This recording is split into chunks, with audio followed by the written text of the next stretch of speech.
On today's episode, we'll talk about being part of the camera family, True Grit, No Country for Old Men, working with Roger Deakins and the Coen Brothers, and of course, winning the 8th grade St. Stanislaus Middle School Geography Bee. Just a little bit of business before we start. There may be a curse word here or there in this episode, so please listen responsibly. As always, our website, theop.io, is up and chock full of tips, tricks, and gooey operator goodness. Make sure to check out the breakdown, where the best operators in the biz explain shots they have done, the musings, where we discuss everything from quick tips to larger concepts of storytelling, the answers, the images, and so much more. I may or I may not take a break or two during this episode, but I promise that none of them will be longer than 22 seconds. Finally, if you are enjoying the podcast, please follow us, write a review, share us with your parents, and talk us up around the water cooler with your friends. So grab a beverage, sit back, and enjoy the op. Thanks for listening. Lock it up, nice and quiet, and let's roll. Rolling. Victor 30 Echo, take 2. Hey, Margaret. Hey, Mark. And camera set. And action. Hello and welcome back to the Op Podcast, the podcast where we talk about operating and the art of visual storytelling. I am your host, Dave Comides, and coming to you from that thing the kids love, the internets, with a very good friend of mine who's also a great technician and actually is becoming an amazing operator, which we'll talk about. Liza Bambenek, who is in New Mexico. She's worked on a lot of things, but I'll just throw a couple of things out there. Dark Winds, The Harder They Fall, where we work together. The Ballad of Buster Scruggs, Hail Caesar, Sicario, No Country for Old Men, which she was listed apparently as Liza Winterpants Bambenek, which I want to find out about. And just because I think it is important, and she mentioned it, she did win the 8th grade geography bee in her school. So I think that's kind of cool. And at the end, I may just throw out some random country and ask you where it is. So to be clear, you asked me if I'd ever won any awards, and that was the only one I could think of. Okay. I think it's much cooler than anyone else. How you doing? Thanks for being here today, or being today. Thanks for having me. Nice to see you. Yeah, it's good to see you too. It's been a while. When did we work on Harder They Fall? How long ago was that? That was the first movie after the pandemic. So yeah, right. The end of 2020 was 2020. Good Lord. Yeah. Yikes. And I came out to New Mexico and we all saw 2/3 of our faces for 3.5 months. It was an incredibly weird job for so many reasons. Yeah. It was a very weird job, but it was a fun job. And I'll tell you something that maybe you know this, but I'm just jumping right in.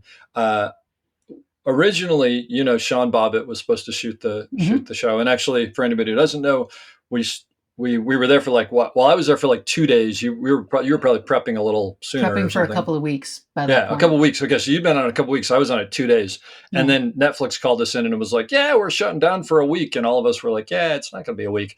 But meanwhile, Sean said, "Pack your bags." Yeah, and Sean was just so we're clear, and Sean's a very smart man, and he was right. But no, the reason I mention it is because when he called me and he said, "Hey, it's New Mexico and it's Santa Fe and blah blah blah," and I don't know how or why, but I called the great Andy Harris, who you know very well, who's one of the best ACs out there and now an operator, great operator.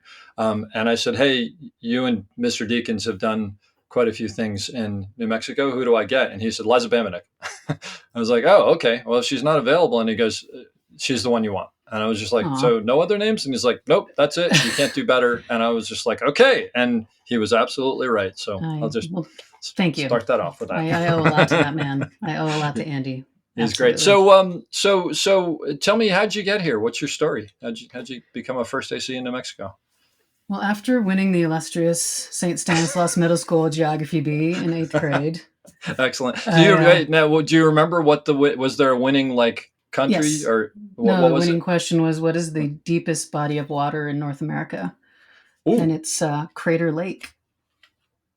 Okay, I would not have known that. That's very impressive. I had just read a story about how if you drop a bowling ball off of a boat, it takes an hour to hit the bottom or something. And seriously? So I just remembered the thing about the bowling ball, and it's how things just stick in your head. I don't even think I was necessarily great at geography. I just remembered the bowling ball. That's awesome. Well, I'm going to cut that part out because we don't want the people from the geography who lost to come back and be upset with you. It's fine. They can come back. No, I liked starting there. So, and then you just went into assisting from there, and that was pretty directly. Yeah, it's a common path most people take. No, I was always interested in cameras and photography. I grew up with a dad who was a photographer, kind of a small town commercial photographer, portrait photographer, kind of anything. And he had a studio that I worked in, answering phones every now and then. Mostly was probably there just as a babysitting tactic. I would go and hang out with him in his studio. And Oh, so this was his job. He was a professional photographer. yeah, Oh, cool. and we had a darkroom in our basement, and it was during a time of film, clearly, and he would come home and develop film and print proof sheets at night. And so I spent a lot of time. If I wanted to hang out with my dad after supper, that's where I would get to hang out with him. So I did a lot of sitting in the darkroom, pulling prints between the trays of, stop bath and all that. That's kind of really stuff. cool. My dad actually, he was an amateur photographer, but he had a dark room in the basement. Yeah. And I remember being down there, and the thing that I loved was like agitating Yep. I don't even know what, the sound of the tray moving and the totally. red You had to like light pick it up and put it down and all that, without and spilling just it. Yeah, exactly. And it smelled nasty. But I Yeah. just remember like watching the photo emerge and how and there was that whole thing of like, I think you had to stop at a certain point because it was like overdeveloped or whatever. Yep. But I actually, I don't know about if you feel this way, but like I think a part of my understanding of visuals is like that early, some of it anyway, is that early like watching those images and sort of going like, oh, there's a corner and there's I don't know, there's got to be something there, right? There's really nothing more magical. And when I was probably elementary school when I first started hanging out with him and being trusted to be there with him and not spill something or mess it up. But really, like, you'd set a timer and it would just be white, and you would wait and wait and wait. And then out of nowhere, there it goes. And it was, so cool. Absolutely magical. So I'm sure that had something to do with it. But having said that, he never really kind of forced photography on me. It was just something that I was just around and loved. And also, just more than that, I think I just loved movies. I loved TV shows. I lived and died by my episodic things that I got to watch every day. We had a tiny little like 15-inch black and white TV and got like 2 channels. But I loved those things. My mom took me to my first movie at the movie theater, which was Time Bandits. No way. And that kind of blew my mind. I also think, I was terrified, actually. I don't know if you should bring a kid to that. I don't know. I forget how old I was. How old were you? Yeah. I'm trying to remember, but I remember being scared that horses were going to crash through my closet doors after that. And no, it was a little freaky. It was a dark kids movie. Yeah, sure. But it made an impact for sure. And then, after that, she took me to E.T., which, that kind of solidified it for me. I made her take me to that movie 3 times. Yeah. And at the end of the 3rd screening, I'm bawling when the spaceship takes away. Spoiler alert, anybody who hasn't seen it. And I'm crying, and my mom's just like, how it's going to end. What's the problem? And I'm just, it was, I was so like, I found I was just so moved by, an alien leaving a little boy, and just, I don't know, something kind of struck with me. And then, that's awesome. So I think that grabbed me for sure, and realizing that there were people making these things and cameras and equipment that did that. I always sort of had this dream of being on a crane and riding through the sky, and I was like, that's probably the most amazing thing in the world. Did you at that time go, oh, people make this and I want to figure out how to be part of that? Or was it a longer little process? bit, yeah. And I was also sort of in the era where kind of video cameras were emerging, like little high 8 cameras, and my neighbors, the Bizances, I'm probably eternally grateful to them for putting like the first moving picture camera in my hand, besides my grandpa, who also had one. But, on like snow day, I grew up in Minnesota. So on a snow day, we would hang out with each other and, play Nintendo in the basement and make movies. And we did a bunch of silly, stupid things that sort of solidified the how do you piece this together, and editing and all that kind of stuff. So That's and great. Then, I don't know, I went to a high school that had a math and science academy, and I went into this track of going to this academy, and most people that left that academy became like geneticists and doctors. And I was interested in all of it. I loved biology, but I didn't think that was ultimately where, like, I thought maybe being a surgeon would be pretty cool. But I graduated from that academy, had to make the decision where to go to school. And I tried to decide tried to find a school that could do like pre-med as well as filmmaking. and it's sort of hard to find a school that does both. That wasn't, $1 million. And after my first semester in school, I formally switched over to being a moving image arts major. I went to the College of Santa Fe very Oh randomly. wow. Wait, is that the And one? Is that the one that's sort of yeah, defunct now? That yeah, totally. was that It's where that was where our we offices prepped. were, right? Yes, it's where our Wow. offices were. Yeah, Yeah, it's so and weird. we shot Manhattan in like the back Yes, you of it. It was did. like our sets were built there. Oh Because wow. they were Oh, old barracks. Yeah, it was a really weird school. It's very random how I landed there. I think it was random how a lot of people landed there, but it was. I think I grew up in a pretty small white town, and it was probably one of all the schools I looked at, kind of the most interesting and different from where I grew up. And I think I made a highly uneducated choice, but very emotional choice to go somewhere that felt different and challenging. And cool. so anyway, formally switched my major over. And after the first year of college, you come back to the academy and you say, how was your first year of school? How are things going? And so I meet with my two professors, and they take me out to like Chinese food in the mall or something in my hometown. And they're like, what are you up to? And I was like, well, I've actually switched my major to film. And I was a little nervous. I felt like maybe I was going to be letting somebody down or whatever. And it was the summer that Twister had come out, the first Twister. And all they could talk about was Twister and the cool special effects and the visual effects. And like, we spent the whole lunch talking about Twister, and they could give a shit that I wasn't a geneticist. That's great. Yeah. So that and my parents were incredibly supportive. Whatever you want to do, that you always were very supportive. Whatever you want, That's cool. follow your bliss. And so, yeah. And then towards the end of college, I met a documentary filmmaker named Diana Taylor, and kind of went under her wing. And I just did kind of personal assistant things for her for a while, and then became a camera assistant for her. And she ultimately took me to New York on a short film. And on that tiny little project, shooting in the farm fields of upstate New York, I met our key grip, Chris Garfile, and our script supervisor, Holly Unterberger, and they became like my best friends. And I Oh was my trying to gosh, I know decide. Holly Underberger. I didn't know you know her. I love Yeah, Holly. Yeah. totally. And we were all just little babies. And it was at that time that I had to decide if I was going to move to LA or New York, because I was going to do this film thing. Yeah. And at the time, I was kind of doing a little more documentary type work with Diana. So New York felt like the best thing to do. And moved there. And with Diana was the kind of person who would send me on jobs that I had no business being on. She had such faith in me and such confidence in me that I didn't have in myself.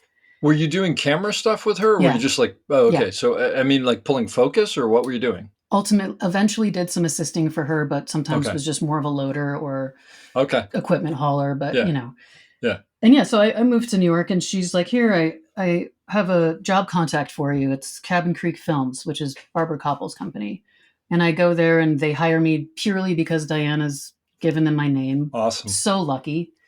And I worked with them for a while shooting. And I wasn't great. I had done what I had done in school, and I had been around all kinds of photography and things, but I wasn't great at lighting. I was just still learning. I was like 22 years old, she gave me a job where I went to like New Zealand and shot a documentary by myself with 4 cameras. And, What? I was a little, my first couple jobs that she tossed me, I was a little out of my league, but I'm sure because of that, I learned a lot. Well, you stepped up. It's interesting that you said that, because there's this thing that I just saw that's going around the internet, and it was Philip Seymour Hoffman. And he's talking about, roles that he's taken, that he had taken. But he was saying how he liked to take things that he didn't think he could do, because it's like burning the ships and forcing the soldiers to fight or something like that. It's that thing of like, well, I guess I got to figure this out. But that's amazing. What did you do in New Zealand? What was the documentary? It was this PBS show called Adventure Divas. They had it was sort of like a Lonely Planet sort of show. There was like a presenter, and you go around, but this particular show was just interviewing kind of amazing women each country. The first one they did was Wow. Cuba. We did New Zealand. They did Iran and another country, and I don't remember. So I did New Zealand, and we basically went around. We met the prime minister. We met the sailing team. We met Carrie Holm, the author. We met a bunch of really incredible. Gayleen Preston, one of the members of Parliament when she was 20. That's awesome. Yeah. And I was just sort of going along with it. And I really could have used an AC with me, because I was like loading film, shooting Betacam, I dropped a tripod on my leg. I have a huge scar on my leg to this day, just being absolutely overloaded, but pulling it off Yeah. somehow. And Wow. I don't know if I would subscribe to the Philip Seymour Hoffman plan. That kind of thing usually terrifies me, but I think there's some merit in diving in and learning things the hard way, minus a scar on your left leg. But Sure. yeah. And then my roommate, who I ended up moving in with, the grip, Chris, who's now an operator, actually. And all my friends, Holly included, they were all working on like narrative work and TV shows. And I was working on documentaries that sometimes were a little depressing and serious. And I was dabbling in a little bit of each. And at some point, the people at Cabin Creek were basically like, hey, you got to kind of pick, your availability is becoming problematic, and we'd love to have somebody we can rely on a little bit more. And I eventually just said, I think I want to do the narrative work. This was literally at the end of a phone call where they were saying like, hey, can you get on a plane and fly to Jordan on Wednesday? And everything I had been doing was in New York, very domestic, and out of the blue, Barbara calls and says, can you get on a plane, go to Jordan, get in the back of a covered wagon and drive 6 hours and do this documentary about war photographers. And it was the kind of thing that as a kid, I was like, that's exactly what I want to be doing. Like, this kind of intense in the field. And then I had just started a relationship with somebody, and I was more interested in being at home. And I said no. And that was like a turning point where I turned down this experience that who knows where the heck that would have taken me, and started doing narrative stuff, did indie movies in New York. And then was on an indie job that went and joined the union, and was a loader the entire time that I lived in New York. A little bit of seconding maybe, but was a loader the entire time I lived there. Did you did you ever look back and regret that you didn't take that documentary job? No. Oh. No, I'm curious. That's good. I would love to see the alternate, there's somewhere out there like there's life. Another Liza doing something else entirely on some other alternate plane. Yeah. But that's I mean, a lot of people, the reason I ask is because a lot of people have, moments where there's a fork in the road, but that's a pretty big fork in the road, especially like you said, at that age to like, I mean, everything. It's like Jordan and, war photographers and whatever. That's very cool. So were you, were you loading on like TV shows then or? I started out in television. Once I got into the union, I got my first job. My first union job was a TV show called Deadline, which was just starting. It was sort of a American version of the Rupert Murdoch story in terms of a newspaper, and it was like a newspaper drama set in New York. And Dick Wolf thing, very kind of procedural, 7 crazy long weeks of work. And so loading film for 2-camera show, did that for a bit and ended up switching. I kind of was working with some people then, and then I switched working to other people, and those people did more features. So eventually shifted after doing a bit of television, Third Watch, the Law and Order realm of day playing. Mm-hmm. And then switched over to features just sort of by the nature of the assistants that I was working for. And as a loader still, or were you seconding by then? Yep. Yeah. No, I pretty much loaded the whole time I was there. What now? I mean, and forgive me because I mean, I didn't do anything on the level that you did, but I did some quote unquote loading when I first started out. I was an assistant for a year, but it was the kind of thing where I was like the only person. So I can't really compare the two. But when you're loading on a TV show and then you go to a feature, is it sort of suddenly like, oh, I actually have like free time in between mags and I'm not constantly in the bag or whatever? Is it a totally different? Yeah. I wouldn't say it's totally different, but it is definitely a slowing of pace. I mean, you're rolling, yes and no, but mostly yes. Well, the reason that I ask is it seems like on TV, especially, and maybe I'm wrong because I actually never worked on anything like Dick Wolf show when it was shot on film, so I'm not quite sure. But I would just think that there's so much loading with 2 cameras and now it'd be now, so it's digital, but I was going to say with 3 cameras, but that you probably don't get a lot of time to go, hey, how do I be a second IC? And let me go talk to the operator. But maybe on features, it's like, I'm not doing anything right now. I can go stand by the DP and watch, or, or something like that. Yeah. Yeah, there was a lot less time when I was in the dark room all the time. And when I wasn't in the dark room, I was running errands. We didn't have a PA, we didn't have a utility. So it was kind of like I was the end of the line. But again, you learn a lot about time management and what your tasks are. Yeah. And at that time too, I was working for people whose dads were DPs and their dads were DPs. And so there was you do your thing and do it well. And so yeah, and when you're loading 20,000 feet of film a day and doing all the paperwork, it's a lot to do. And then when you're shooting in New York City too, it's not like the camera truck is close. Like in New Mexico, the camera truck gets parked kind of close. In New York, the grip truck is very close. And I remember I should have been wearing a pedometer as a loader. I probably would have done 10 miles a day. Just there's the loading and then there's the getting the film to the blah blah blah and yes, you'd bring a bag every now and then and be closer, but otherwise you're in the working truck. in New York is a whole other animal from a lot of other places. So I was back east for a couple of years and I worked in New York, and I just was like, I don't understand how this gets done. When I first got there, I was like, this can't work, but somehow it does. It's crazy the things that they pull off. Just fitting a cart in an elevator, we all had Rubbermaids back then. Yeah, well, yeah, exactly. It was funny because I got out there. I was like, why does everybody have Rubbermaids? And they were like, because it's the only thing that works. Trust us. Yeah, exactly. What years, like what 99 to 2007. Okay. So by that point, I'm assuming that are there other women in these camera crews most of the time, or? Okay. On the crew, yes. In the camera crew, usually the loader was the only girl, or the occasional. Yeah, I would say there was one, maybe two. If there were two in a crew, it would be phenomenal. Okay.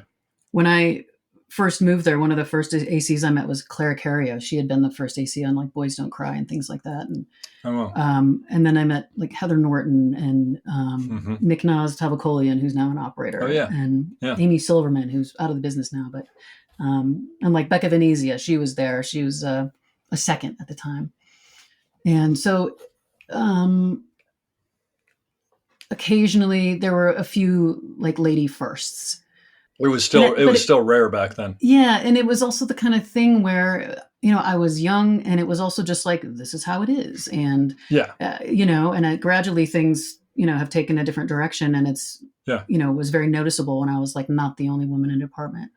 That's kind of what I was getting at. Yeah, it was when that change did happen. It was noticeable. It was something you were cognizant I remember looking around me and just being like, wow. And then then when I had the opportunity to create my own crews, I tried to fill it with as many women as I possibly could. Mm-hmm.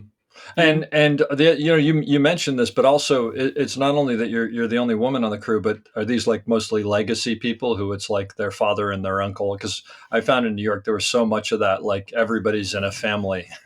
But at the same time, when I found that you're also in that family, that was the thing is, when I was welcomed into various crews, they would continue to hire you and until somebody died. And so there was also that very sweet camaraderie, and people were very loyal. But it was also the kind of thing where right when I left New York, I was so done loading. I had been a loader for 6 years. My last job loading was The Departed. I think it was almost a million feet of film. It was, oh my gosh. They would yell, they would say camera reloads in the walkie, and I would just be like, fuck. Like I just literally, I was that done. I actually left the job a little bit early because I was so done. Oh, wow. What a great job to be a part of. But like, it sounds like you didn't see any of it. And that was the kind of job too, where you're like hiking up stairway, ladders to rooftops to get mags up on top of a building. And so you didn't go on set at some point and go, Marty, you just have to slow down. I can't handle it. Like this isn't working. Yeah, one of the only interactions I had with him was him telling me to please be quiet. So that's all we had.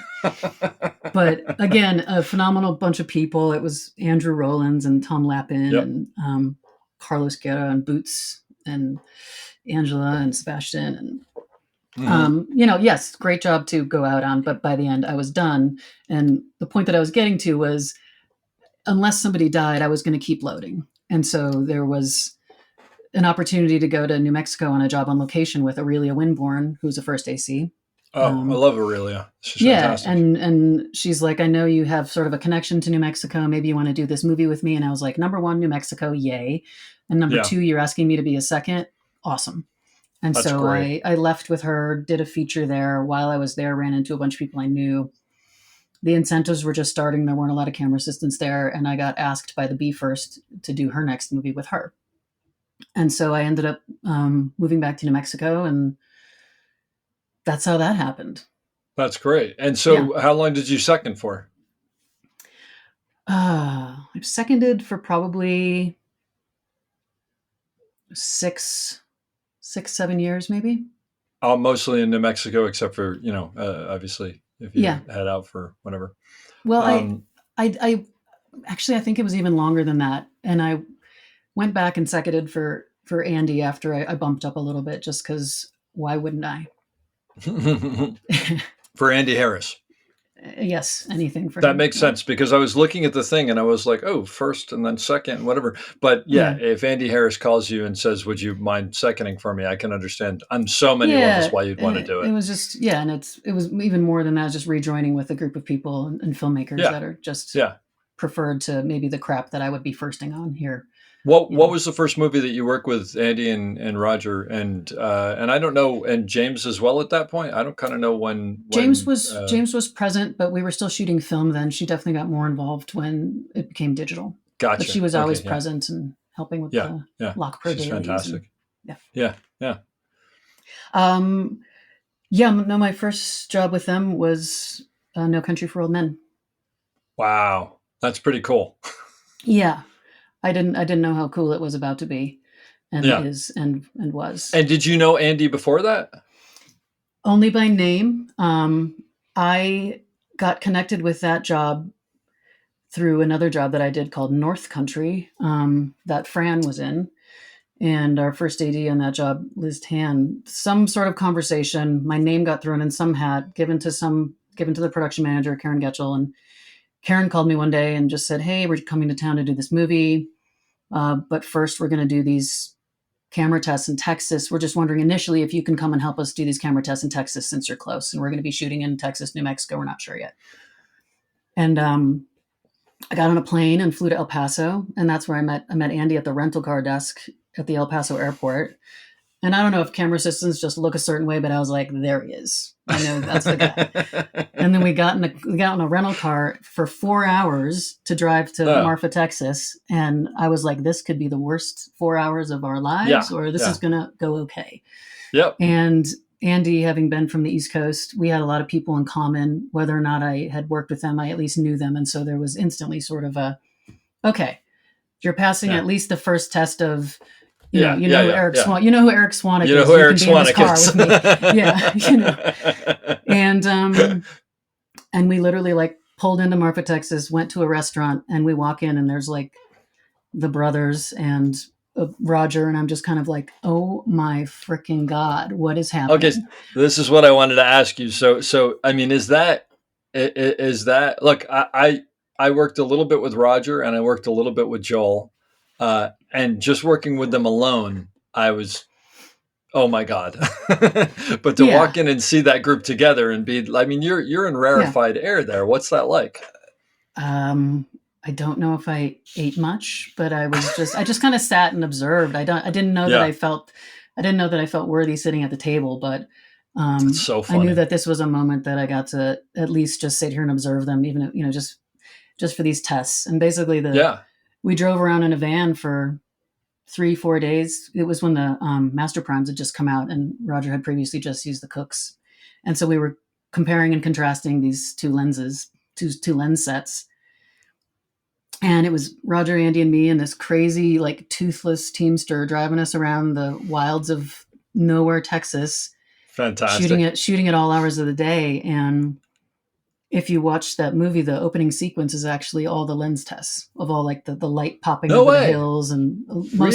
most of those landscapes are the lens tests that we did. Oh, that's really cool. Yeah, I love and I love then the fact that even the lens tests are worthy of being in the movie. yeah, Right? right. And then yeah, the That's last night great. of the last night of the tests, we had a dinner together, and I feel like Andy said something like, "Well, Roger, what do you think?" Gesturing towards me or something, and he was just like, "Well, I think this will work out. Like, we could ride in a van together for 4 days and not have any issues." And Yeah. I was just and going to say it's interesting because those scout, especially if you're somewhere like, Texas or even New Mexico, where you're driving like hours to get to some, beautiful vista or whatever. Those van rides can be very telling and you yeah, learn a tremendous amount about people because like, you don't end up talking about like movies. You end up talking about just life and whatever. It's kind yeah, of fascinating. But I think those are where most of a lot of times those are where these things get solidified or yeah, don't actually on the other level. yeah. That's What? amazing. That Yeah, there was a moment. Just silly anecdote, but Roger had forgotten some in his hotel room, and I had to go in and grab it for him. And while I was in the room, I was like, should I look in his closet or not? Because he wears a white shirt and jeans and boots every day. like And thinking there would just be like 100 white shirts, 100 yeah, jeans, and then just out of my own curiosity, I was just like, fuck it. And I swing open the thing, and sure enough, there's like 4 shirts, 4 pants. And I was just That's like, great. this is excellent. Yeah. And I came back out, and here's your thing, and I totally wasn't snooping in your clothes closet. Yeah, exactly. Oh, that's You fantastic. know, That's great. That's really great. yeah. Again, I'm in my 20s, and I'm like, fuck it, who cares? Yeah, yeah. Coen Brothers, good to work with. What's that like? The best, really. Yeah. I think there is. I mean, I was a fan of their films before I ever thought I would work with them. Yeah. And I'm from Minnesota. They're from Minnesota. I have the same birthday as Joel. I always felt like someday maybe there would be some kismet opportunity, and here it was. And That's cool. I always found that I find that they are probably some of the best communicators that I've worked with in terms of we're always trying to explain how we want something done on set, a movement, a mood, a reaction, how a word is pronounced.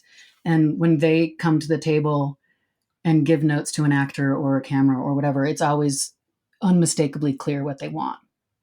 Really? And I'm always just like, how it's just sort of a mastery of language. I think it's a mastery of regionalisms and ideas. Wow. And I just feel like I was always just so fascinated by every little note that they'd give because it was just, there was no mistaking what they wanted. And Really? I think they're exceptional at that. And That's incredibly kind amazing. and calm. And on their sets, nobody's yelling. There's no need to be rushing or screaming. They're well planned. They're well run.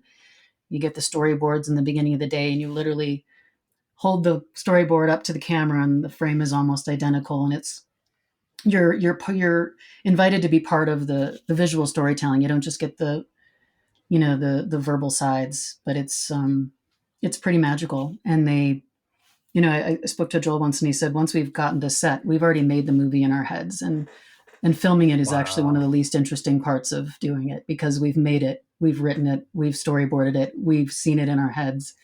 And, this is my quote from my interpretation of what he said, but it was basically just like, we've already made it, and here we are just assembling it. That's really cool. That's really I mean, cool. so many times now I feel like the standard is you get to set and everyone's like, all right, how should we do this? And you're like, are you fucking kidding me? Yep. Somebody gave you $20 million and you've had 2 years and you don't know what we're doing right now, So the epitome of them to me is the planning, the communication, the clarity, and they tell a good fucking story. And I think they're hilarious. And I like what they do with like the regionalisms of language and speech and things like that. So yeah. Yeah. It's an absolute honor if anyone ever has the opportunity to be in the presence of people who are filmmakers like them. I think you learn the quote unquote, not even quote unquote, I think you learn the right way to do it. I could not agree with you more. I mean, I was lucky enough to do some work on Macbeth with Joel and Bruno Delbonnel, and Hmm. it was one of those things. And I mean, by then I've been doing this 30 years, so you know a little bit. Yeah. But you walk in and you're like, oh, these people are like so on top of their game, Yeah. And and they, yet there's still things where it's like, really, is this the way this works? Like, I thought this would be totally different, and then you're like, oh no, this is like, this makes perfect sense. I mean it, and again, I think it was probably, and I don't know because I've never worked with Joel and Ethan, and from what I understand, I think it sounds like they're a little bit of like two parts of a whole, almost like they finish each totally. other's thoughts and whatever. So I think what Joel was sort of working out that, oh, I've got to do the whole, like there's not Yeah. someone else fit, because it's the first thing they'd ever done without him. So, but it was fascinating, and it really was one of those like, oh, this is what I've been working towards all this time, to be able to work with like this caliber of people. And yet, I will say this, because it was probably a lot of people you worked with, because they tend to keep that family together, assuming they're available. But it was very much like, these are the nicest, Yeah. most efficient, most intelligent, like, just wonderful filmmakers. Like, Yeah. everything should be this way. It's just fantastic. It's Yeah. all about making a better film, and And that was going telling to a be better my story. follow up to that, is they have the same group of people around them. And from film to film, they've had the same sound mixer for 30 years, if not Yep. more, and just everybody. And there's something to having a common vocabulary, a common understanding of this is how we do it. And yeah, that's the other lovely thing about working with them, is you get to work with the 80 other amazing people that they surround themselves with. Yeah, well, it is, and it seems to me from talking to Andy Harris that it's like they've sort of picked these people over the years, and like you said at the end of the movie, Roger's looking at Andy and going, "What do you think?" And it's like, everybody sort of has to pass the test, but once you pass the test, like you're part of the family, which Yeah. is, I mean, how could it be better than that? It's I feel incredibly lucky. Incredibly Does lucky. that end up spoiling you on other movies, where, because most Absolutely. movies are not that way? And so, Absolutely. I mean, I you don't want know to if take you've a minute and think about that? No, absolutely. I think that's most people's response is, this will spoil me. And then you go and Yeah, work on something else, and you're like, hey, I know a way we could do this that actually yeah, yeah, might work out. And yeah, yeah, you get spoiled, but that's the kind of thing, right? You work on 10 things that are really difficult, and you get that one winner of a project, and it makes it really special. yeah. And And was Randy Johnson the boom operator on that? absolutely, I yeah. assumed And when I was he a second, he and I were thick as thieves, he is the especially. best. Yeah, He is absolutely the best. goofball. I did early on. I had him in to talk to him on the podcast, and I've worked with him, but we never sat down and talked much. And it was just like, he's just such a wonderful, wonderful guy, and Yeah. and so good at what he does. So let me ask you this: when you get, so you do No Country for Old Men, and then you Hmm. get called for the tier 2 movie, and that just happens to be what's going on, so you take it. Like, what's the mental game of going, because there's got to be that part of you that goes, okay, it's unfair of me to go in and expect this to be like that, and get frustrated. So how do you do that? Or don't you? Are you terrible at um, that? well, like I said before, I think we all do a very healthy mix of great things and things that we wish we never have had to have done. I think I started out in TV. I started out working with some people who were kind of screamers, and that makes you want to like never be a screamer. You get our lives are completely determined by who calls us randomly. I'd like to think people are always like, oh, tell me about your career, and I'm like, I'd like to think that everything that I did was because of something else that I very specifically planned, but it's very random. It's so incredibly random. And sometimes that randomness leads you to the most gorgeous experience, and other times, and you gradually sort of distill your way to what people and places might provide a better opportunity. But otherwise, sometimes a job is a job. So, we all have mortgages, we all have bills we want to pay, trips we want to take, and sometimes the time frame of a job that fits in with your plans and your life and what you want to do is a more important decision than it necessarily being an Oscar-winning project. And at the end of the day, like, you and I do the work, and then the film kind of has its wings and goes off and becomes what it is. Sometimes it's hard to tell. Even with the most amazing ingredients, it can be the shittiest film you've ever seen, and it doesn't even get released.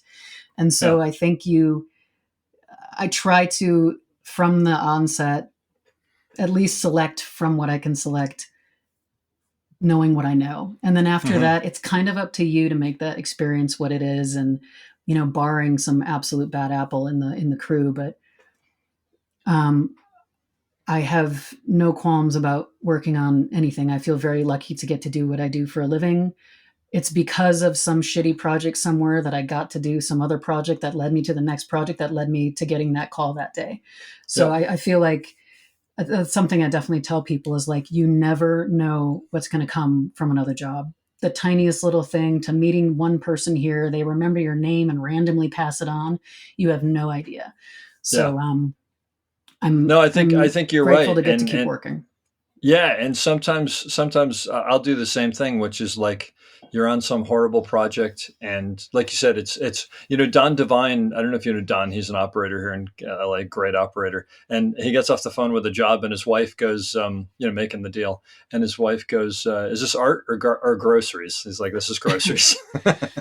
Yeah, and he goes, "Here's the thing: you gotta do the grocery jobs because you gotta eat, and occasionally you get the art job, and that keeps you going." But but then again, like you said, I think every show you just sort of go, all right, this is groceries, but I'm gonna work on this aspect of something, or I'm getting to work with the second that I love, or whatever it is, and you sort of capitalize on that, if you will. Yeah, I mean the people are everything, for sure. Yeah. What's your favorite experience with the Coen Brothers? Because you have done a number of them. Gosh, Dave. Could have given me these questions ahead of time. No, because then you would think about it ahead of time. Come on, you just gotta go with it. Well, sometimes it's the most random. Sometimes it's the most random things. But one time we were on No Country. We were out in Marfa, and it was right before we were about to break for lunch, and like, we just need to quick get this shot of Josh walking across the horizon. It's this wide shot, Josh walking left to right. And so most of the crew breaks, gets in the vans, and we set up camera on sticks, action. Josh starts to walk, and all of a sudden, out of nowhere, these gigantic plumes of black fluid start shooting up behind the mountain behind him, the hill. And Mitch Lilly in the key grip goes, let me get on the phone 1 second. And There Will Be Blood was also shooting in Marfa at the same time. And their set was right behind it. And literally there's these oil derricks spewing. Mitch gets on the phone and he's just like, I forget who the effects guy was, but he was just like, yeah. Can you guys just hold? What do you do? They're testing the derricks, guys. 1 second. And then he just says, can you just turn them off? We just got to get this last shot. We're trying to go to lunch. So all of a sudden, the oil goes down. We roll the shot. We get it. Okay, that's lunch. And then we all turn away and the oil derricks go off again. And it was just kind of like, what world am I in? Well, you know what? I'm hopping in a van with these people that I look up to and adore. Yeah. And like, this has just happened. And I'm just like, what? I was just, it's so surreal. It's so surreal. What a great story. And I was going to say, you know what world you're in? You're in the world where Mitch Lillian is your key grip and has probably thought ahead of time. Oh, but I know that they're filming over there. And who is that? Okay, in case something goes on, because that's who he is. He's fantastic. Well, Mitch is the reason I was winter pants in the credits. Oh, thank you for bringing that up. And the fact that it says that on IMDb makes me think that it probably says it in the credits. Does it say it in the credits? Yeah. And what's? I mean, I'm assuming it's winter pants, and that's the way Mitch Lillian would say it. So, that is correct. What does that mean? We did a lot of nights on that job, and in the desert, even in the summer, it gets kind of chilly at night, and I got cold, and I didn't have long pants. I was wearing shorts, so I put on my rain pants, And as I was running around everywhere, they kept making this sound, and Mitch, who is one of those guys who like eternally wears shorts, Yep. That's true. Not to say that all grips always wear shorts, but, and he was just like, "Are you wearing winter pants?" And I was just like, these are my rain pants. And like, he says it as he's walking past Joel and Ethan, and Ethan's like, "Winter pants." And Joel goes, "Winter pants." And then it just kept getting repeated like this weird game of telephone until I finally just took them off because I was just like, "Shut the hell up." And then it just stuck. Yep. That's great. And it made it into the credits. That's fantastic. Yeah. But by the way, what a, wait, no, and which, that was on No Country? Yeah.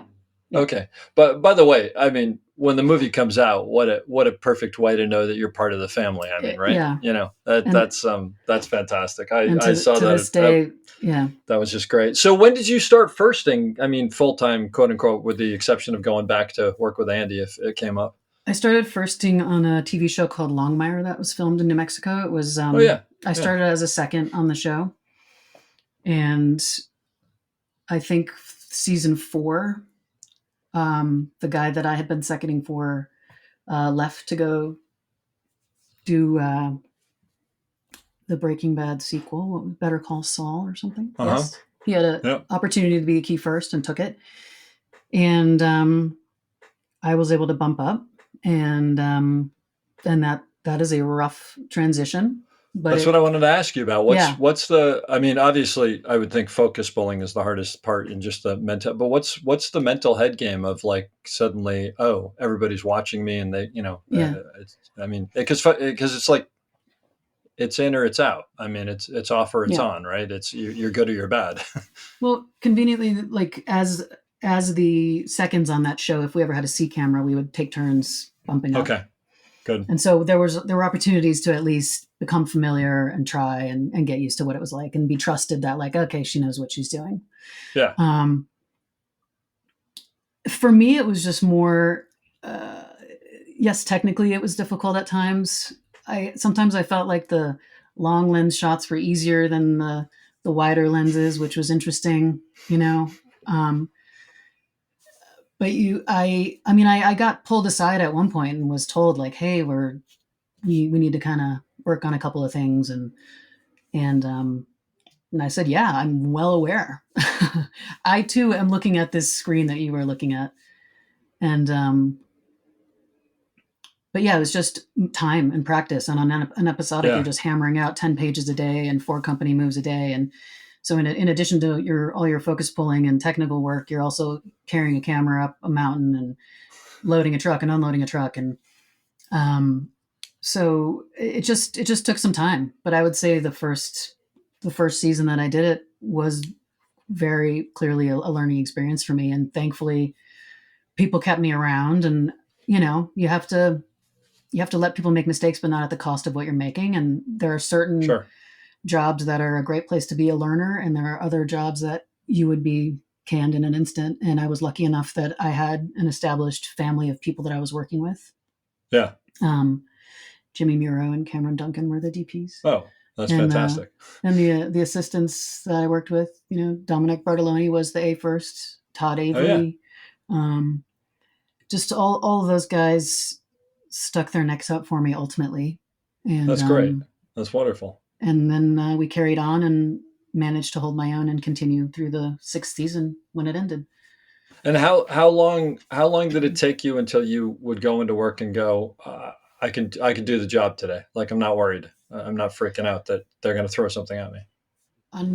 I mean, probably well past that job. I mean, I think there's an element of being concerned about how you're going to do that is prohibitive. And there's an element of it that makes you do a good job and concentrate and focus.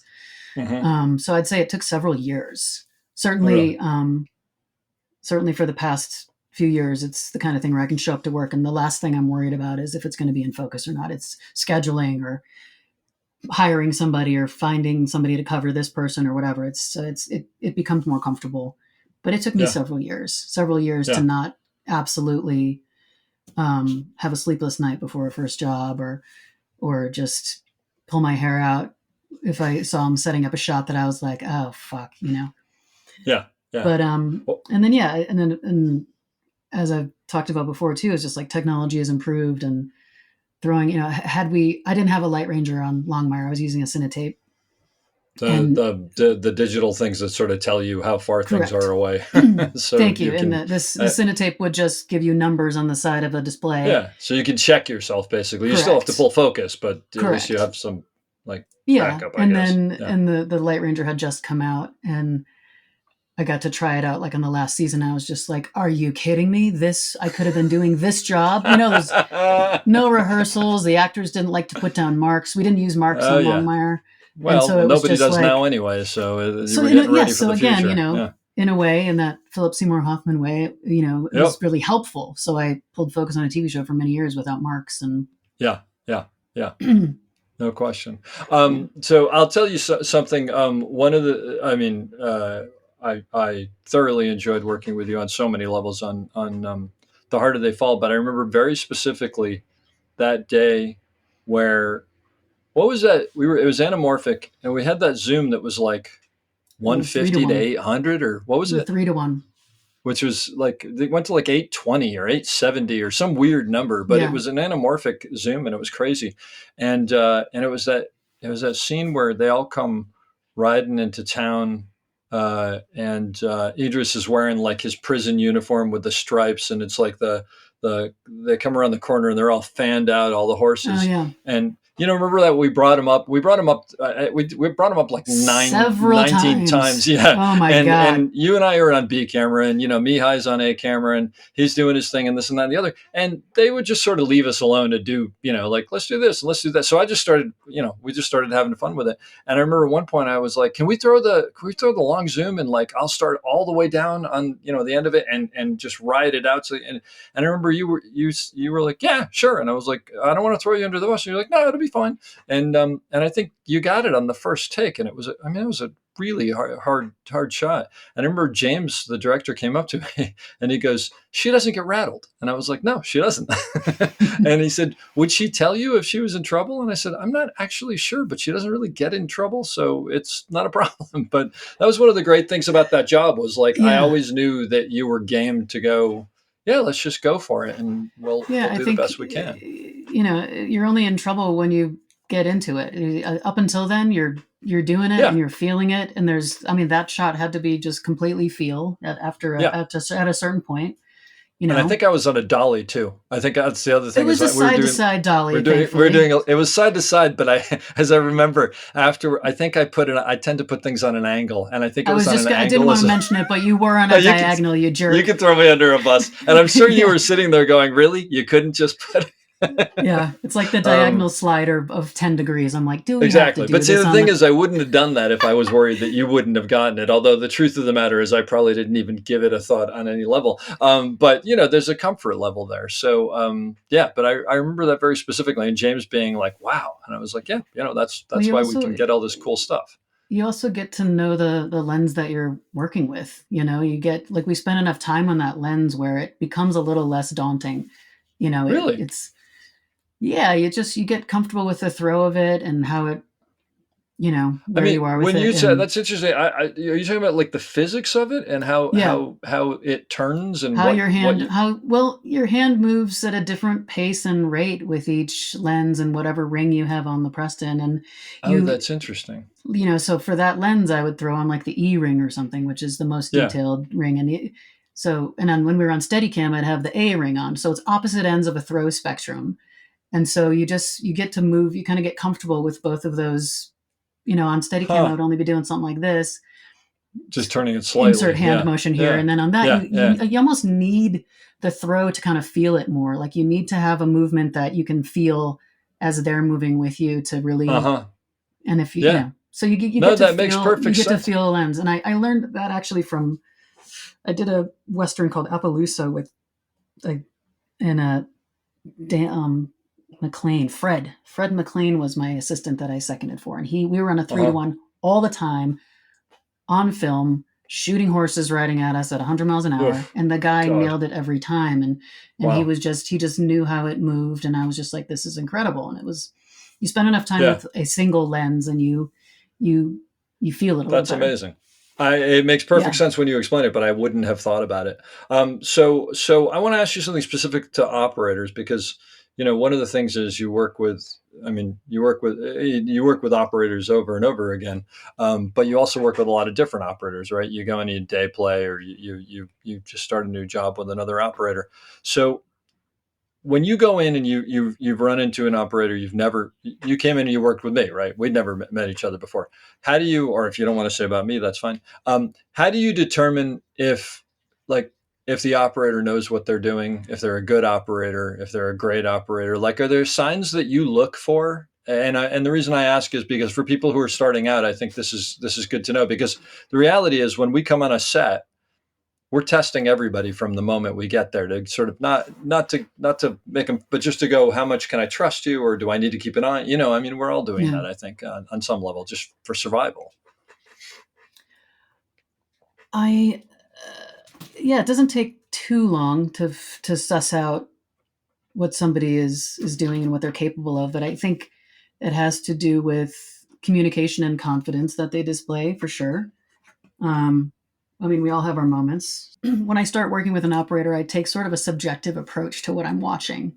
And I'm sort of like, oh, that's a beautiful shot. Or like, I actually just say like, oh, did I think that was technically smooth and well framed? And like, sometimes you agree with what somebody is framing and sometimes you don't. And sometimes it has everything to do with it being right and wrong, and it has everything to do with like, we're doing this style and we're not doing this. But there's a moment in which I feel like there's a fluidity to what I'm seeing that to me indicates a good operator, that there's a complete idea.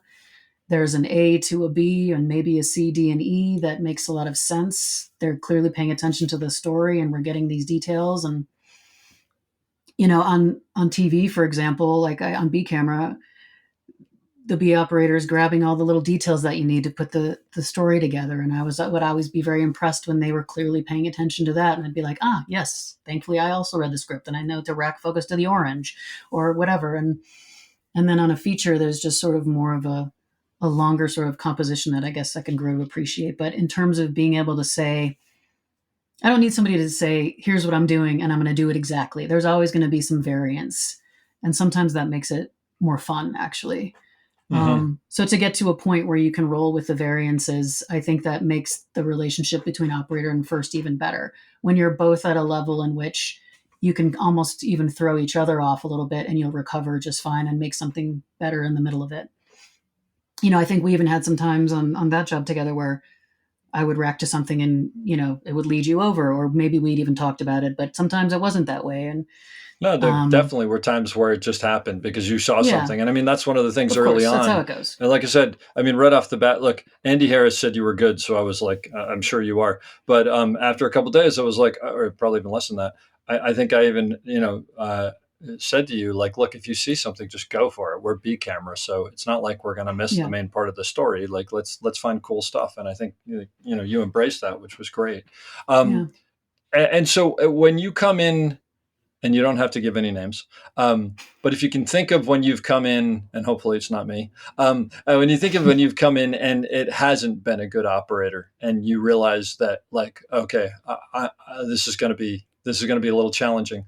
Like, what are the things that you notice that are problematic, or can you give an example of things that can be problematic? Is communication it, or is it just that they're seeing equipment? Or, I mean, obviously those are some of them, but Well, I mean, let's say we're talking about me now in how I can do my job now.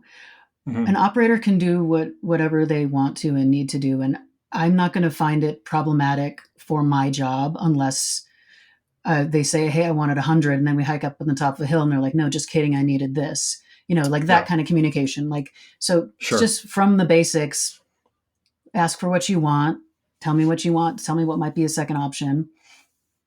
Just getting that together, fine. But beyond that, like I can roll, most focus pullers, I imagine, can kind of just roll with what happens. Sadly, that's kind of where we kind of have to be ready for everything. And so at a certain point, you could do whatever you wanted, Dave, and it would be fine, and we would make it work, and we would pull it off. And that's the beauty of having some experience and some time in your seat, you know. Sure. I think kindness and communication are really, if kindness and communication aren't in place, there's really nowhere else we're kind of done. You know, it's not going to be enjoyable. But I find that most people, you know, worth their weight in salt these days in this business get that. And most people make a great effort to have a good vibe on set and keep things going. But I can't think of anything in particular right now, actually, just because I do feel like the way the business is these days is you roll without rehearsals, you roll without marks, you're kind of ready for everything as a first operator relationship, where I think we're usually kind of ready for everything on our end.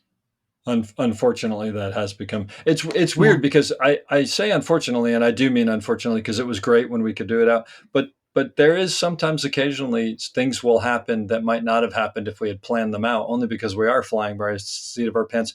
And you sometimes do actually end up getting really cool stuff that you might not have got otherwise. I still don't think it's the best way to go, because a lot of times that doesn't happen. And they're like, why didn't you do that? And it's like, because we haven't rehearsed this. They didn't even know he was going to, do that or whatever. Yeah. What about interacting with actors? As far as, I mean, do you have a lot of interaction with actors on these bigger movies that you do, or are you kind of like just back by the camera? Or? I like to whatever extent it's clearly allowed, or you kind of have to read the room. Certainly, I think in the times of film when you were focus pulling, sitting on the dolly, I think you had a different relationship with the actor because you're sitting there with the operator, and there's your focus marks were even more critical then in terms of having to trust that they're doing what they've been asked to do. So I think you had a few more conversations with them then.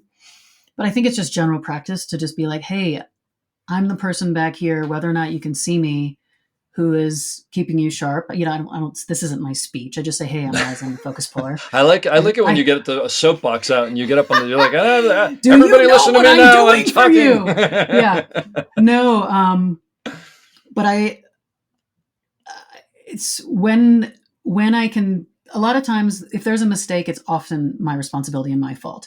When it's clearly something that they could help with, I will sometimes take the moment and go ask for this or that, or ask my operator to ask, or the first AD to ask, I mean, I don't know. On that show Longmire, for example, like one of the characters, we're moving really quickly through television. You don't always get a lot of feedback from your director. And there would be times when we would do this big ensemble scene and I would maybe be on his coverage or something. It was Adam Bartley. And he would look over and he'd come to me for like, what did you think? You were on my close up and we had some hand signs for what we were doing. So every now and then that everyone knows we're moving at this crazy pace. But if somebody knows like, hey, they have my coverage, sometimes an actor will come up and be like, are we, blah, blah, blah. They're not going to get feedback from somebody else, but. Well, that's actually a tough one, right? Because there's that thing of like, especially if you have a relationship with the actor, you want to be honest with them and you want to tell, hey, I think this or whatever. But on the flip side, you're kind of crossing lines a little bit because the director should be giving the feedback. Correct. And the worst thing for me, I don't know if you've ever had this, but it's like, you come up and be like, yeah, it was good. What do you think? Should I try this? And it's like, yeah, give that a shot or whatever. And then the director will come up and be like, why'd you do that? And it's like, well, Dave thought, and it's just like, well, wait a minute. Yeah, no, I mean, it was, what I'm talking about was never like that so much. I hear you. It is, it was more just like, that's the thing is, hey, we got it, Well, yeah, exactly. But there are those times where they'll ask you specific things and it's like, you don't want to go, I'm not allowed to tell you, like, you don't want to be that because nobody wants to do that, but it does get weird. But so I want to go back to something you said, which is, comes up so often on this podcast, which is reading the room. And actually, I think it's 75% of our jobs on most days. It's just, so when you first do start working with an actor and as you know, there are some actors who need a lot of input. There's some actors who don't need a lot of input. There's some actors who don't want any input, on any level. And how do you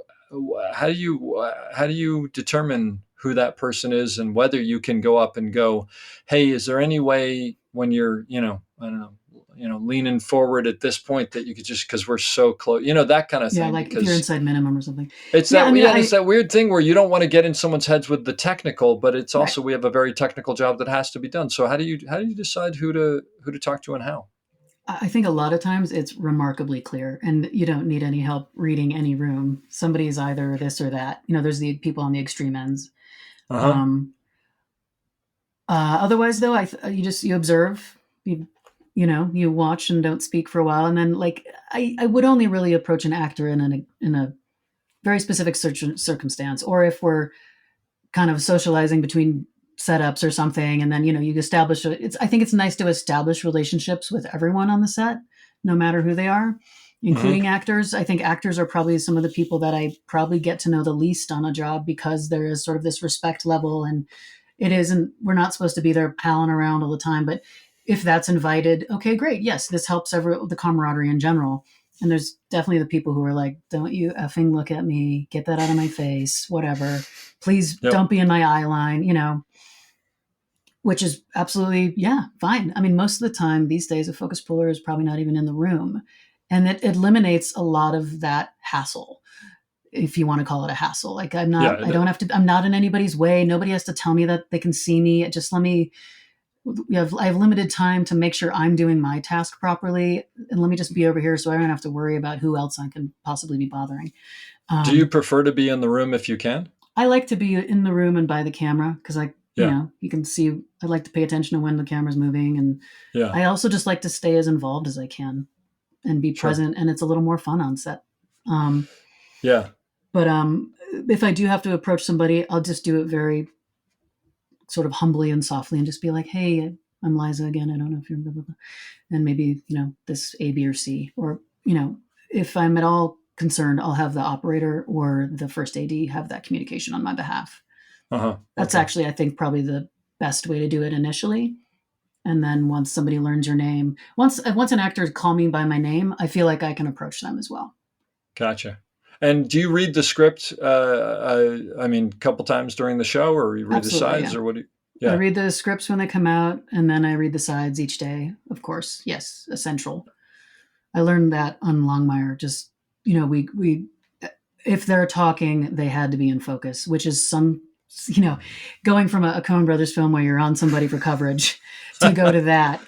It's just like, God, what is this? What are we doing? This is an abomination. But it's like, they're talking. If, as Jimmy would say, if their lips are flapping, they need to be sharp. So that's the job. Yeah.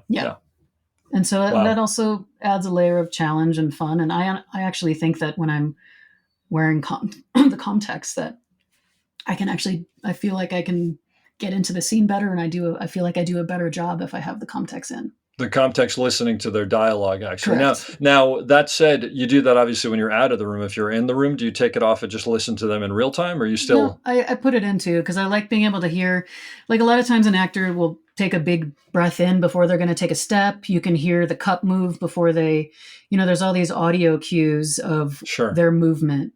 And if I can have one more millisecond of advance on them leaning in or the item being thrown, it's all the more helpful. So I find sound incredibly helpful for focus pulling. So you start a show, and you've been doing your job for a while, and you're great at it. And there's a brand new operator coming in. What are the do's and don'ts for them? That are not that you're going to tell them what to do, but like, they obviously, the reality is they don't know as much about their job as you know about their job, most likely. Sometimes. And no matter what, they're probably going to be, scared, for lack of a better word.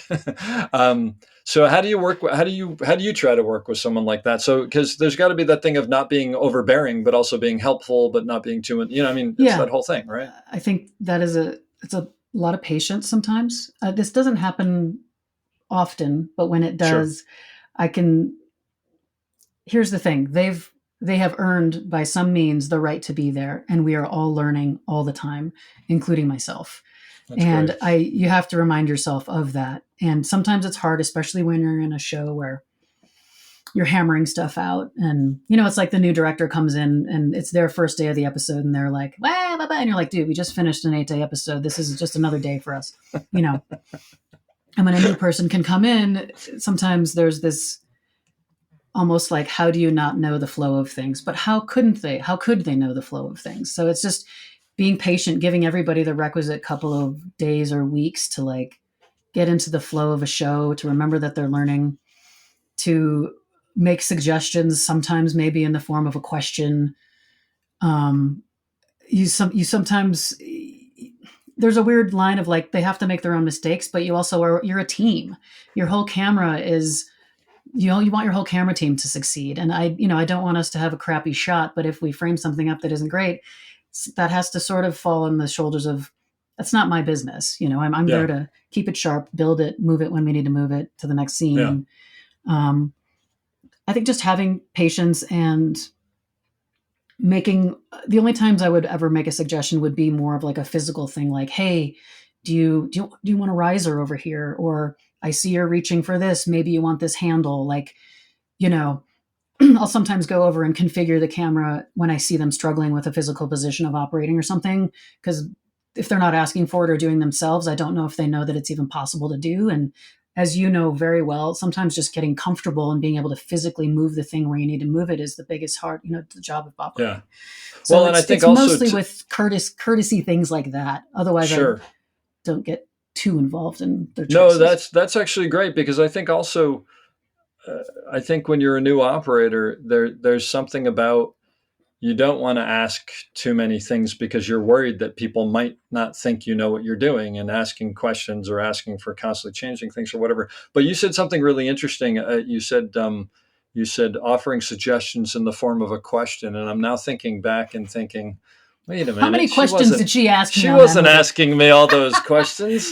Dave, do you really think we should be right here? And yeah, no, but I like that. But it is. I work with John Lindley a lot, and I have this joke that he's never actually asked me a question. He makes statements and his voice goes up at the end. You think we should be on a longer lens here? He's not interested whether I think we should be on a longer lens. It's like speaking Italian, Exactly. Yeah. That's exactly right. No, that's great. That's and I mean, for that reason, anybody new who's working with you would be lucky. I did learn that here in New Mexico. Probably one of the better lessons is I was on a TV show, and somebody who had been a second bumped up to be an operator, and he was brought in on our show. And I think a lot of people were just like, what the heck? He's bumped up already. Oh my gosh. And our key first gave him every courtesy of the most professional operator in existence. And we all took cues from him. The key first was Gabe Pfeiffer, and he was incredibly polite to this kid that I think other people were willing to just be like, fuck this guy. And we all took a page out of that playbook, I think, and noticed that that's our job. Our job is to be there to support this person and this shot being completed. And what more than courtesy and politeness to give somebody confidence? You could do 1,000 things to rattle somebody, but that's not even on anybody. Why would you even do that? We are there to support this person, and in supporting them and giving them everything that they deserve, it comes back around to us, and ideally those that help us as well. So I'm not saying I was an asshole before that moment. I'm just saying in this particular moment, from that moment forward, I have remembered that and always been taken that sort of followed Gabe's example in that. It was really that's great. A very professional and human thing to do that really went a long way. That's fantastic. Person. And then he had a great day operating, and he had no reason to believe that he didn't do a good job because everyone was on his side. And, the director would have told him if he had any issues, but beyond that, we were all there for him, and you have to be, because we're all going to be in that chair one day, and we want that same kind of support. Yeah, and it doesn't surprise me at all that was Gabe, because I've worked with Gabe, and that's exactly who he is. He's a fantastic focus puller and a great human being. Yes, so I totally get it. So it's a good segue into the fact that you are moving into operating. But is it the kind of thing where, because I'm guessing you probably could have done this much sooner. I'm sure you could have. Is it the kind of thing like when you said you were done with loading, you're sort of like, you know what, I it's time for something new and to challenge myself? Is that pretty much what makes the decision? It has become more of that. It started out as it's something I've always, I've wanted to operate and shoot. Yeah, for sure. But there's also a part of me that's like, but there's also this path through the ranks and doing all the jobs that I feel is incredibly important. I love knowing the jobs below me inside and out because I've done them. And I think that there's some importance to that, not necessity to move up, but I think it's really helpful. And there's also, there are fewer operators on a show than there are assistants sometimes, not focus pullers specifically, but I think it's a harder jump to make. And it's one that for me has involved thinking about, if I stay as a first, knock on wood, I could work a lot more consistently than maybe if I became an operator. And so, on the note of groceries versus art kind of thing, it's like, if I make this jump, am I shooting myself in the foot? And am I going to suffer somehow? We've all grown accustomed to a certain level of knowing what we're going to earn a year. And this feels like a risk. And maybe those are the exact words that mean, hey, you're ready to take a leap, like get out of your comfort zone. So for me, I think it was a bit more of I've had kind of a crazy last 6 years of my life, and it's actually been really helpful to have the stability of my job. And so that's kind of kept me where I'm at as well, is just choosing stability and familiarity. And I've gotten into a place where I've formed a crew of people that I like. I've brought a lot of women into the camera department, and we've got a good thing going. And I've enjoyed doing that. I enjoy the management part of it. I enjoy all these things. And so there's been a little of like, oh, do I want to let go of being that involved? And the answer is, now that I've had the opportunity to start operating, I don't miss any of that anymore. Really? I mean, it's weird because you're not on the walkie anymore. And that's so weird because so much of your life on Channel 6 is just the camaraderie and the jokes and the bullshit and the knowing what's going on. And then now there's just this silence behind me. And I'm like, God, I don't know what's going on. And you just see people moving around and you're like, oh my God, why did I know that was going to happen? And you're like, oh yeah, wow. you're not there anymore. I was going to ask you that, are you able to turn that part of your brain on? I mean, it's probably somewhat easy because you've got a whole new thing to think about, but are you able to like look at an assistant who's your first, who's not maybe doing it the way you would do it and go, they got to do it the way they do it. That's not my thing anymore. Yeah, I haven't had that experience. I thankfully actually don't. I work with many amazing focus pullers so far here. And it's like, that's great. Keeping something in focus is not the problem. It's usually like I'm futzing with the camera or the build. And I'm like, Liza, take your hands off. Or like, one of the first times I was operating, on a larger show, like they called for a lens and I just got up out of the seat and went and took the matte box off. And I'm just like, it's like, Liza, it's just, you know what I mean? It's just such a like innate response. Yeah.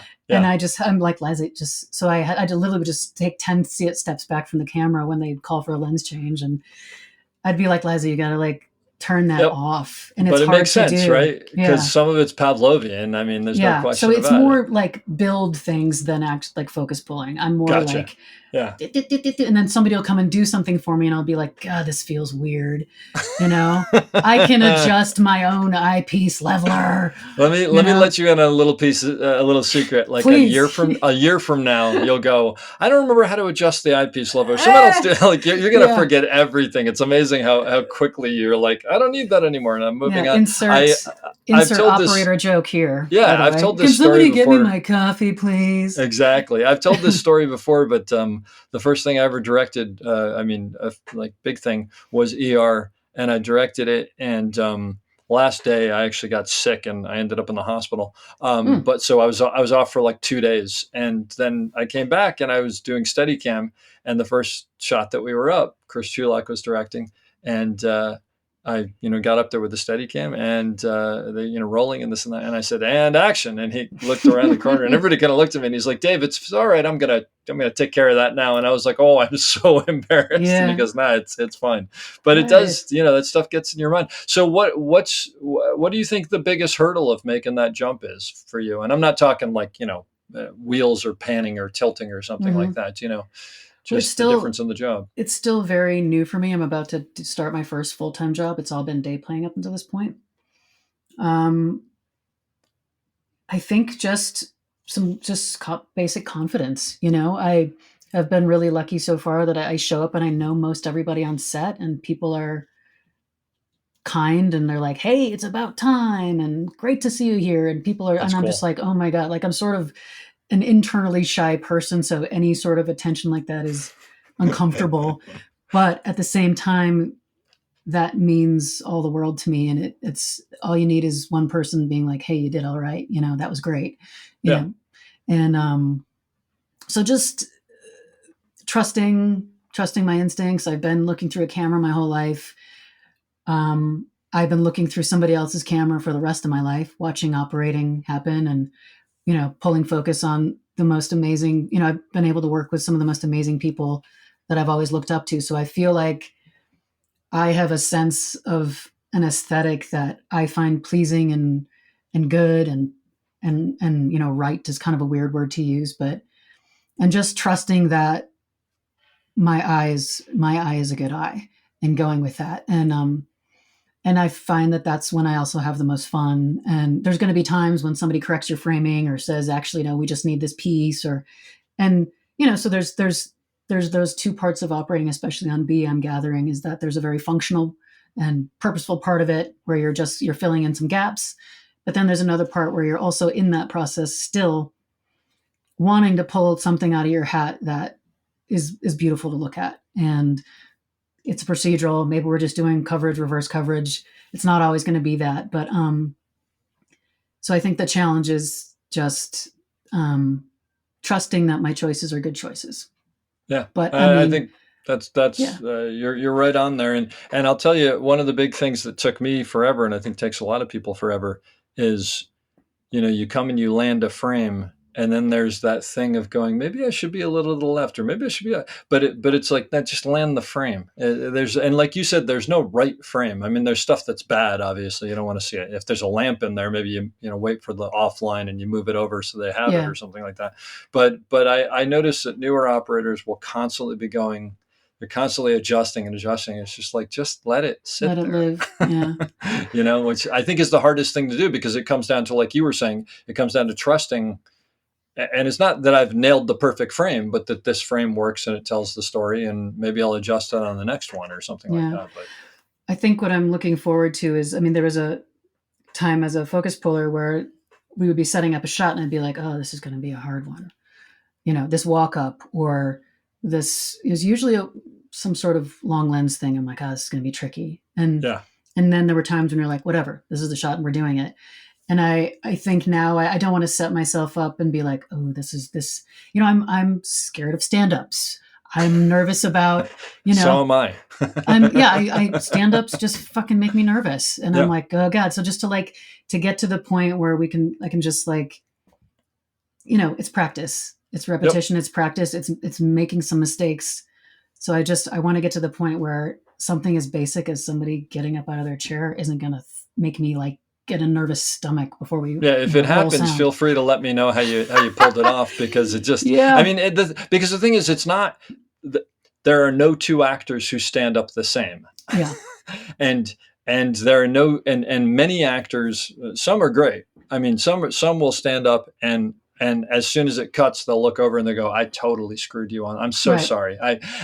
But then what you do is you start to realize, and you probably know this, I'm sure you as a focus puller, this is like, there are tells that a lot of them will do and whatever. And then there's the other thing that took me a while to learn, because when I was starting, a lot of people didn't give you a lot of help because they didn't necessarily want you to succeed. Not that I'm bitter, but I don't sense it at all. When they're standing up, there's the down position and there's the up position. And what you do a lot of times, if people are rocketing, is you find the frame of the up position. It's like, oh, I'm just cutting into the ceiling at the top of the frame. And you forget about them and you go to that and you just hope / know that they're going to be in that frame. Okay, I'm glad you're saying that, because yeah, I've been doing that and I'm like, holy shit. Look, sometimes it works, sometimes it doesn't. It depends on what they do with their torso. It depends on so many different things. I mean, on ER, I said this before, but I'll never forget it. First day that I worked with Eric LaSalle, he had to stand up from a chair, and he came over and he said, "You're going to remember this day because it's the first time you had to stand Eric LaSalle up." And it's not because he's doing any, like, he's trying not to almost, but he does this.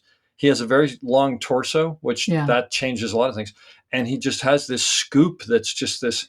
And thankfully, Steve Robertson, my Dolly Group, knew about it. And he goes, just hang on, I'll get you there. And and he just got me up and it was fine. And it was, but it was, that was one of the harder things I've ever had to do. Yeah. and then the other thing is sometimes you don't get it, I'm sorry, I need another one, and you hope but at least you're worried about something that everybody's worried about. And I've done stand-ups my whole career, obviously. And at some point you'll be saying the same thing because you do them. And most of them are fine. But then you can do it for 15 years and come up against an actor where you just cannot figure out the physics of what they're doing. And then usually up until the end of Focus Pulling too, there's some actors who stand up in like a circle position. They go out and in, and it's the last thing you're thinking of doing. And, you're just like, God damn, I can't wait till we get this. Yeah. Yep. But, and that's where I think you do read the room. And if it's the type of actor who can do it, you can go, hey, is there any chance you can, come up a little slower for me? I'm having trouble staying up with you or whatever. Most of the good ones will actually understand what's going on. And again, if it's someone like Eric Sal, who's got a big torso and that's what's happening, he knows what the problem is. And so sometimes you just need to show them the frame. And when it's like this, they'll be like, got it. They try to help you. And often when the operator, as I noticed this as a focus puller too, often when the operator would be asking for a little help, it would inherently help what I was doing too. Yeah. And sometimes, by the way, you're asking for a little help because the focus puller is having such a tough time. I noticed that when I was working with you, and I was like, that's a pro move right there. Yeah, when I would go up and go, hey, I'm perfectly fine and can nail this, but my assistant cannot do it. So could you come up slower? You guys.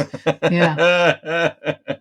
But that's also that's one of the other weird things, and I'm sure you've seen it, and I'm sure you've done it actually before. Is like sometimes you take one for the team, right? And when you're new at, it's not even operating. When you're new at any job, it's a little harder to take one for the team because you feel like you got to prove yourself over and over and over again. So, you get to that point where you're comfortable enough to do that. And I think that's one of those litmus tests where you go, oh, I'm like comfortable in my job now because I just threw myself under the bus in order to help the team.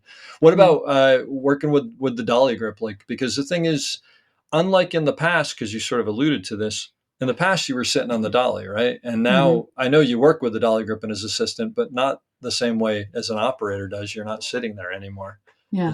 Has that been a learning experience for you or? Again, it's still pretty new. And I haven't done any long-term jobs. So I haven't had the opportunity to develop a very long-term relationship with the dolly grip, which I know is absolutely essential. But the longer runs of day playing that I've done, it's been kind of a joy. Again, it's people that I've already known as a focus puller. As a focus puller, you're also pretty tight with the dolly grip because you're building the camera together.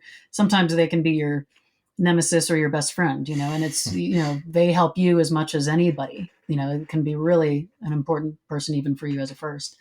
And so I at least have the relationship with these people where I know them. And so that goes a long way. But I think my official answer to that question at this point is I'm still learning, but certainly communicating, not changing your mind too many times in terms of positioning and what you need. I don't like making anybody do more work than they need to, no matter what job I'm in. So, and I'm keenly aware of their gear is 18,000 times heavier than most people's gear. And they're the last person I need to move something that they don't need to move. And I know that can ingratiate a lot of trust and camaraderie when we pick something, we stick with it. But then while we're actually doing the shot, I'm reliant on them in a huge way. And when we pull it off, it's a shared success. Like I like when we both celebrate that we got it, we did it. Yay. Yeah. good day, good work, thank you. It's I'll get back to you on the details. I'm sure. When do I'm you sure when I'll do you learn. start your show? Middle of October And how long does it go for? till the middle of March. That's, first of all, I'm jealous. Yeah, no, That's great. Well, I'm and looking it forward also, to boot camp. I'm looking forward to operating boot camp. that's fantastic. And Yeah, and it's your B camera on a 2 camera show, or okay? Do you know the A camera operator? yeah. Okay, Brian and and Noble. then and then it also, I have to assume it helps being in New Mexico, right? Because it's a small community and you all kind of know each other, as opposed to like New York or LA, where you might walk in and know, you might walk in and know nobody. I mean, you know what I Yeah, mean? yeah. Because We definitely have a smaller pool of people, and it's really nice to always know somebody on set. yeah, Always, if not 80% of the crew. It's really that's what really I sweet. figured. It's very Yeah, sweet, and it's really what makes this place special and other maybe smaller markets special. that's Um, great. yeah, I'm grateful for that.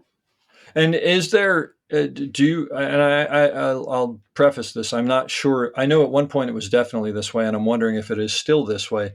Is there a little part of a mental game that I'm a new operator and obviously I want to do well because everybody wants to do well, but also I'm a female operator and I sort of don't want to fail because I want to make sure that people realize that women can do this? Or is that still part of the game? For this entire interview, Dave, I hadn't even remembered that I was a woman until now. Thank you so much. I I think blew it. I blew it. no, that is a fair question, and it's an important question. And I think one thing that's maybe gotten me through a lot of my life is that I kind of forget that I am sometimes. I've been lucky in how I've been treated.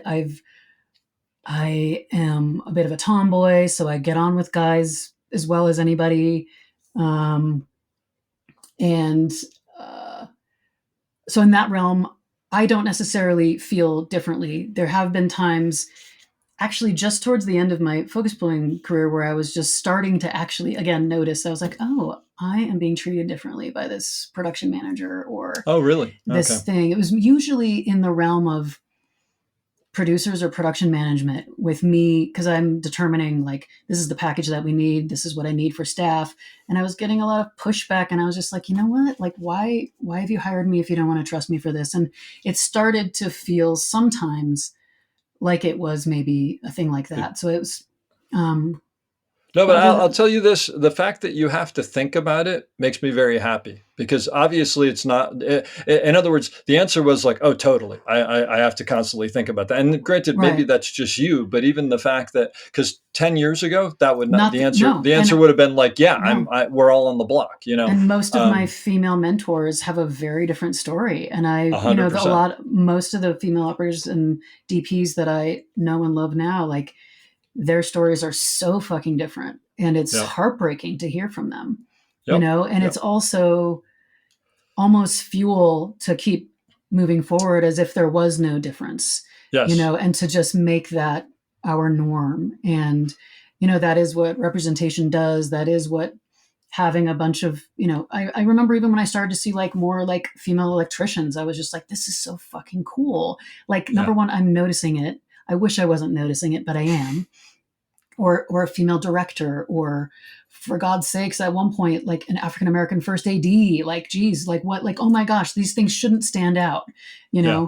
but like, it's a, yes, I want to do a good job because I am Liza Bambenek and I don't want to get fired.